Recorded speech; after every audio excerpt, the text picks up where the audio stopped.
हरिओम स्वस्ति थोड़ा सा हरिओम स्वस्ति हरिओम हरिओम। बोले वृंदावन बिहारी लाल की जय। नारायणं नमस्कृत्यं नरं चैव नरोत्तमं देवी सरस्वती व्यासं ततो जयमुदीरये। जय जय श्री राधा रमण, जय जय लवल किशोर, जय गोपी चित चोर प्रभु, जय जय माखन चोर। की राधा मेरी स्वामिनी, मैं राधे जुगदा, जन्म जन्म मोहे दीजियो, श्री चरणों में वास। बोली वृंदावन बिहारी लाल की जय। जय जय श्री राधे। हाँ, लेकिन आनंद नहीं आ रहा है। जिस प्रकार आनंद के साथ राधे राधे की ध्वनि आप नहीं कहोगे। देखिए, बच्चा जब छोटा रहता है, बच्चा जब छोटा रहते हैं तो रहने के बाद जब बच्चा अपने हाथों को उठाते हैं तब माता पिता को पता चलती है कि मेरे बच्चा गोद में आने के लिए तैयार है। तो आप भी उसी भांति हृदय से तो बोल दो। क्या बोलते हैं? जय जय। बहुत आनंद की बात है। सर्वप्रथम व्यासपीठ पर विराजित परम पूज्य महाराज जी के चरणों पे कोटि कोटि नमन एवं हमारे समस्त ये आचार्य मित्रों के चरणों पे नमन वंदन। संगीत के आचार्यों को जय श्री कृष्ण। और आप सभी परीक्षित रूपी श्रोता को क्या बोलते हैं? जय जय राधे। वैसे रामचरितमानस में कहा गया है, बिनु सत्संग विवेक न होई, राम कृपा बिनु सुलभ न सोई।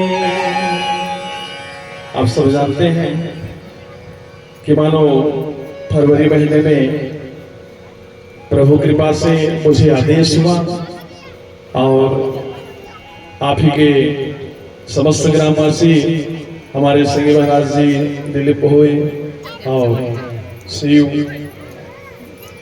और समस्त ग्रामवासी से वार्तालाप हुई और बिहारी जी के आदेश हुई और बिहारी जी के आदेश की कृपा से आप सबको मैंने भगवान की अमृत रूपी कथा सुनाने का प्रयास किया और आपने आनंद के साथ आपने उस रसपान किए और आज भगवान की कृपा से पुनः आज मुझे भी परीक्षित रूपी श्रोता बन किया। हाँ, तुमिडी के पावन ग्राम पे आया है। भगवान श्री बिहारी जी के चरणों पे बारंबार नमन वंदन। और ये सब राम जी की कृपा है, श्याम जी की कृपा है। बिनु सत्संग विवेक न होई, राम कृपा बिनु सुलभ न सोई। जब राम जी नहीं चाहे, श्याम जी नहीं चाहे, तो चाहे व्यक्ति के पास 1000 रुपया धन हो जाए, करोड़ की संपत्ति हो जाए, वो ना कथा सुन सकते हैं, न करवा सकते हैं। और जहां पर कृपा राम की हुई और जिन पर मेरे परमात्मा बिहारी जी की कृपा होती है, वो कथा करा भी सकते हैं और कथा सुनने का अधिकारी भी हो सकते हैं। हमारे व्यास महाराज जी आप सबको मानो परीक्षित रूपी श्रोता की तरह और सुखदेव स्वरूप सुखदेव नारायण की तरह आप सबको भगवान की अमृत रूपी धार रसपान करा रहे हैं। श्री सुखदेव जी कहते हैं परीक्षित से मुहुर मुहुर रसिका।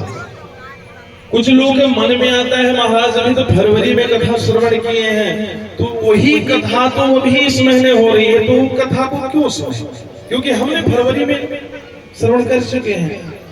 लेकिन प्यारे ये अमृत द्रव्य है, जिस प्रकार अमृत का एक भी अंश व्यर्थ ना चला जाए, उसी भांति मुहुर मुहुर रसिका बार बार पियो।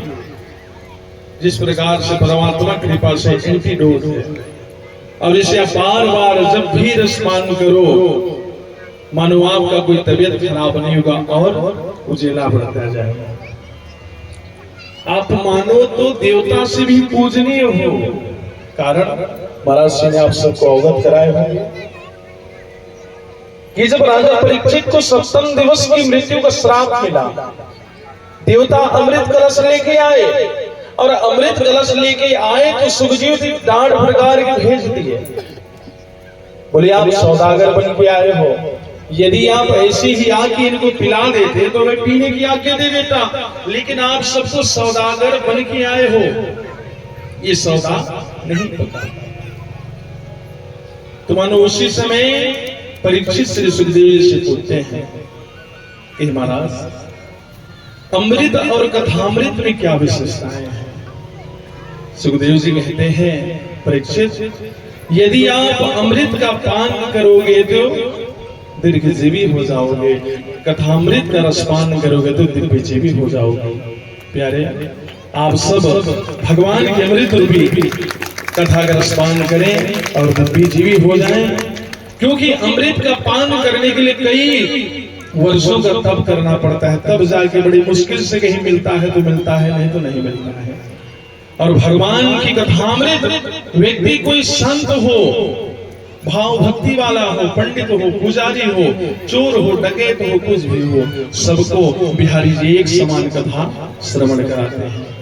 आप सब ऐसे ही भक्तिमय गंगा भगवान के अमृत रूपी धार का रसपान करते रहें और बिहारी जी कृपा आप सब पर बनी रहे। अब यह पावन कथा मानो हमारे द्वारका हुए कस्तूरी हुए के पुत्र स्वर्गीय प्रदीप कुमार भोई जी की स्मृति में भगवान के अमृत रूपी कथा रसपान कर रहे हैं आप सब। जिस प्रकार से धुनकारी जी को जब देव विमान आता है लेके चले जाते हैं, अब आप सब भी भगवान से प्रार्थना करें कि मानो स्वर्गीय प्रदीप भोई जी की मोक्ष प्राप्ति हो और भगवान की कृपा उनके परिवार, उनके सपरिवार पर बनी रहे। मैं एक चीज बताना चाहूंगा कि कुछ लोग के मन में ये आता है महाराज जी, कुछ लोग के मन में आता है कि हम यदि भागवत कथा नहीं कराते तो यह घटना नहीं घटती, यह तो कथा पूजन नहीं कराते तो यह नहीं होता। लेकिन प्यारे मृत्यु एक ऐसा सत्य है, मृत्यु ऐसा कटु सत्य है, और दुनिया में तो केवल 2 ही सत्य है, एक है भगवान, दूसरा है मृत्यु, बाकी सब झूठ है।